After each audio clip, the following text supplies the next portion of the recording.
পারিনি।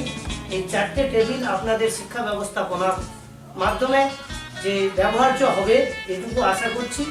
সেই হিসেবে আমাদের ইন্টিগ্রেটেড ডেভেলপমেন্টের পক্ষ থেকে আমরা এসেছি। এবার আমি এক এক করে পরিচয় করে দিচ্ছি। উনি হচ্ছে আমাদের এই ইন্টিগ্রেটেড ডেভেলপমেন্ট সোসাইটির সম্পাদক মহাশয়, ইনি প্রেসিডেন্ট, যিনি পাথরদিমা অঞ্চলের সুপারভাইজার, তিনি রামগঙ্গা অঞ্চলের সুপারভাইজার। সবাইকে এবং উপস্থিত সমস্ত অভিভাবক অভিভাবিকাবৃন্দদের সম্মান জ্ঞাপন করে এবার আমাদের সম্পাদক মহাশয় আপনাদের কাছে এই টিএলএম ব্যাপারে কিংবা এই যে কোথা থেকে কীভাবে এই স্পন্সরটা অর্থাৎ এই যে দানটা দেওয়া হচ্ছে উনি বিস্তারিত আপনাদের কাছে বলছেন। নমস্কার সবাইকে। নমস্কার।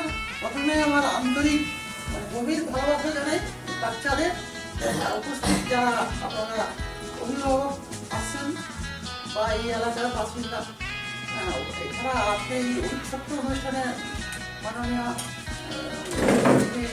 ভারপ্রাপ্ত আমার ছোট ছোট শিশুদের আমার ভালোবাসা জানাই এবং সম্পাদক সাহেবকে আমি নমস্কার জানাই। মাস্টারমশাই আছেন আমাদের অর্গানাইজেশনে, আমি হাই স্কুলের শিক্ষক মশাই, আমার সুপারভাইজার বোন দিদিমণি সবাই উপস্থিত, সবাইকে আমি অভিনন্দন শুভেচ্ছা নমস্কার জানিয়ে আমি আমার বক্তব্য বলছি। তো আজকে দাদা বলে গেলেন গুরুত্বপূর্ণ কথা। আমরা হচ্ছে মাইকে প্রশ্ন জানতে পারি যে এই টুলগুলো বা হঠাৎ করে দিল কেন। তো সেইটা আমি একটু ছোট করে বলছি যে আমাদের শিশুদের বিভিন্ন যে ট্রেনিং দেওয়া আছে যে শিশুদের সার্বিক বিকাশের জন্য। সম্পাদক মহাশয় উপস্থিত আছেন, এই অর্গানাইজেশনের অন্যান্য সদস্য উপস্থিত আছেন, আমাদের পাথরদিমা অঞ্চলের সুপারভাইজার দিদি, এই অঙ্গনওয়াড়ি সেন্টারের কর্মী দিদি, সহায়িকা দিদি এবং সমস্ত অভিভাবক সবাইকে ধন্যবাদ জানাই, যথাযোগ্য স্থানে সম্মান জানাই এবং উপস্থিত শিশুদের অনেক গভীর ভালোবাসা জানাই।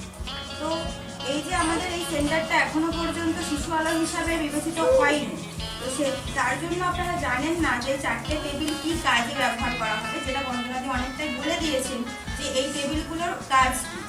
এই টেবিলগুলো আমরা 4টে কর্নার সাজাবো এই সেন্টারে এবং 4টি কর্নারে 4 রকমের জিনিস থাকবে, যেটা বন্দনাদি আলোচনা করেছে। এবং এটার বিষয়ে আমার আরো অনেক বক্তব্য আছে আপনাদের কাছে, যেটা আজকে বলে আমি সময় নষ্ট করবো না, আমি একদিন আপনাদের সাথে বসবো।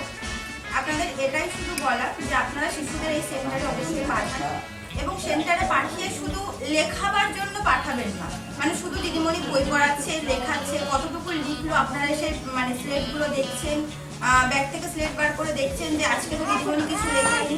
এই জিনিসটা কিন্তু আমাদের হাতে কলমে এই শিক্ষা দেওয়ার উদ্দেশ্য কিন্তু আইসিডিএস সেন্টারের নয়। আমাদের যে প্রি স্কুল হয় সেখানে বাচ্চাদের সার্বিক বিকাশের জন্য কিছু